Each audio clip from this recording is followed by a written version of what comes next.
నిన్ను చూస్తే ఎట్లా ఉంటుంది నడిజాల పెట్టేసుకుంటది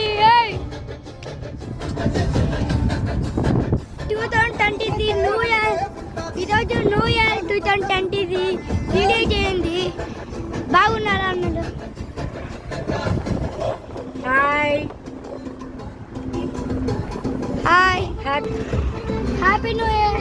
happy new year happy new year. Happy new year. సబ్స్క్రైబర్లు అందరూ హ్యాపీ న్యూ ఇయర్.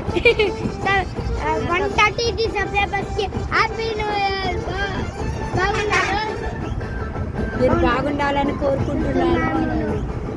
మీరు బాగా కలకాలం సంతోషంగా ఉండాలని కోరుకుంటున్నాము. ఈ నూరేళ్ళు కలకాలం సంతోషంగా ఉండాలని కోరుకుంటున్నాము. నూరేళ్ళు అందులో నేను కూడా ఉండాలి. అందులో నేను కూడా ఉన్నాను. మా ముగ్గురు ఉండాలి, మా డాడీ, నేను, మా